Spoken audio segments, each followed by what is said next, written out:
Okay, अब ये आ गया कौन सा क्वेश्चन, 13, जो लेंदी है।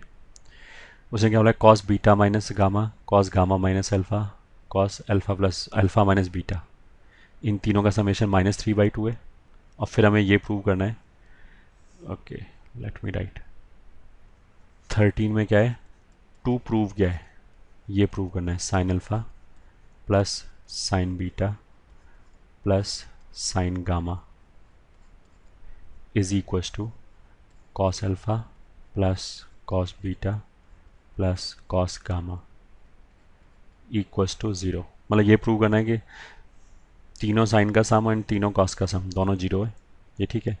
एंड गिवन क्या है, given is cos alpha minus beta plus cos beta minus gamma plus cos gamma minus alpha is equal to -3/2, ये गिवन है।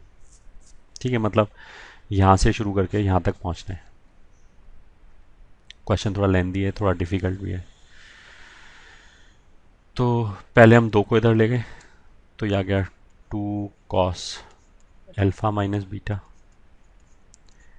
Plus 2 cos beta minus gamma, ठीक है, plus 2 cos gamma minus alpha is equal to -3। अब 3 को भी इधर ले आए, तो आ गया 3 प्लस ट्वाइस ऑफ, ठीक है, 3 बार कॉस लिखने, 3 बार 2 2 लिखने की बजाय 2 कॉमन ले लिया। कॉस अल्फा माइनस बीटा को ओपन किया तो आ जाएगा कॉस अल्फा कॉस बीटा, ये ठीक है, plus sine alpha sign beta, ये ठीक है। ये टर्म तो किसकी वजह से आ गया, इसकी वजह से आ गया, प्लस ऐसे इसकी वजह से आ जाएगा cos beta cos gamma plus sine beta sine gamma, ठीक है, प्लस ऐसे तीसरे वाले की वजह से आ जाएगा इक्वल्स टू 0। ठीक है, ऐसे लिखा। अब हमने क्या किया, इस 3 को ऐसे लिखा 1 प्लस 1 प्लस 1। फिर क्या किया हमने, फिर इस 1 को ऐसे लिखा sine square alpha plus cos square alpha. इस 1 की जगह लिखा sine square beta plus cos square beta. फिर इस 1 की जगह लिखा, समझ में आ गया, sine square gamma plus cos square gamma. ठीक है, तो अब लेफ्ट हैंड साइड पे बहुत सारी टर्म हो गए, जैसे 1 2 3 4 5 6 7 8 9 10 11 12 टर्म हो गए। उसमें से हमने क्या किया कि जो साइन वाले टर्म है सारे, जैसे ये sine square beta sine square gamma, फिर ये वाला साइन वाला टर्म 2 भी आएगा साथ में इसमें, ये वाला साइन वाला टर्म और एक ये, इनको एक ब्रैकेट में कर दिया, बाकी सबको दूसरे ब्रैकेट में कर दिया। ठीक है, तो पहले ब्रैकेट में क्या आ जाएगा, this implies sine square alpha. ठीक है, पूरा साइन ना लिख के मैं एस लिख रहा हूं ताकि शॉर्ट में लिखा जाए, plus sine square beta plus sine square gamma, ये तो 3 स्क्वायर वाले टर्म हो गए, प्लस ट्वाइस ऑफ, फिर ये वाले टर्म 2 इन तीनों के साथ आएगा, plus twice of sine alpha sign beta plus sine beta sine gamma plus sine gamma sign alpha, plus ऐसे ही फिर कॉस वाला आ जाएगा, cos square alpha plus cos square beta plus cos square gamma, ठीक है, plus twice of cos alpha cos beta plus cos beta cos gamma plus cos gamma cos alpha. ठीक है, this is equal to 0। अब ऐसा करने से क्या हो गया कि ये तो,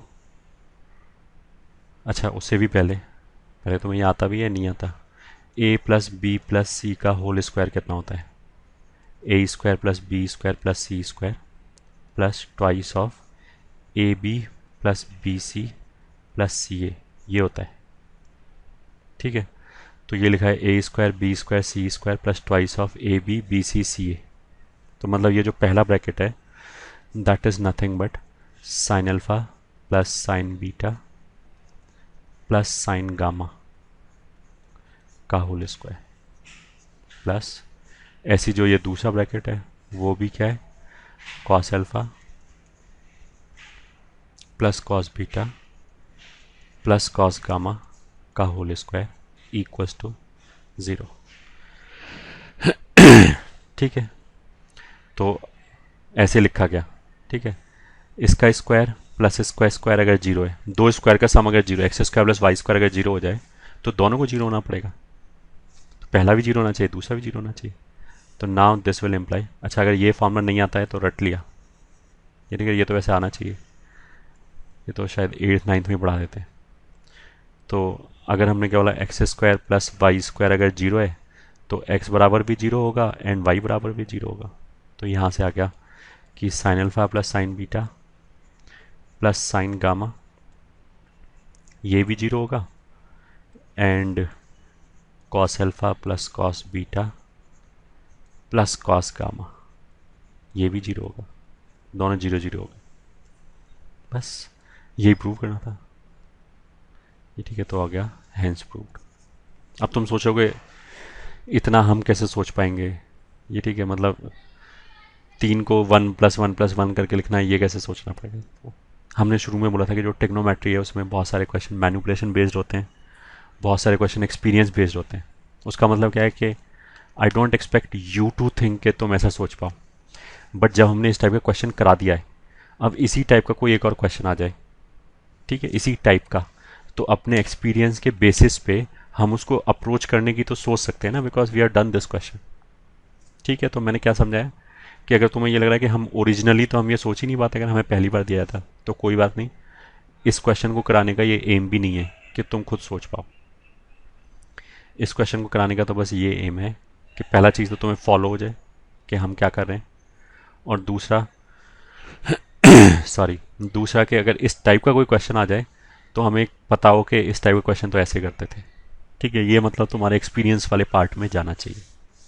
ठीक है, और फिर भी अगर नहीं समझ में आए तो कोई बात नहीं, छोड़ दो, कोई बात नहीं। पूरा 100% नहीं समझ में आता तो कोई बात नहीं, बट जितना समझ में आता है वो हमें अप्लाई करना आना चाहिए। मतलब हमने बोला कि पूरे मैथमेटिक्स में या फिर इनफैक्ट तीनों सब्जेक्ट में, पीसीएम में मान लिया हमने बोला कि हमें 80% ही समझ में आया तो भी कोई बात नहीं, 80% समझ में आ गया तो बहुत आ गया, उससे तो बहुत अच्छा रैंक आ जाएगा, 500 के अंदर रैंक आ जाएगा। ठीक है, बट हमें ये ज़रूर समझ में आना चाहिए कि जो भी समझ में आया है ये, ठीक है, वो हमें अप्लाई करना आना चाहिए। ठीक है, इतना है तो बहुत है। वैसे भी जेई में रैंक तो 1 से लेकर 10,000 तक होता है, सबको बराबर नॉलेज थोड़ा होता है। हमें तो इंश्योर क्या करना चाहिए कि जितना भी नॉलेज मेरे पास है उसके अकॉर्डिंग बेस्ट रैंक आ जाना चाहिए। ठीक है, बस ये इंश्योर करना चाहिए।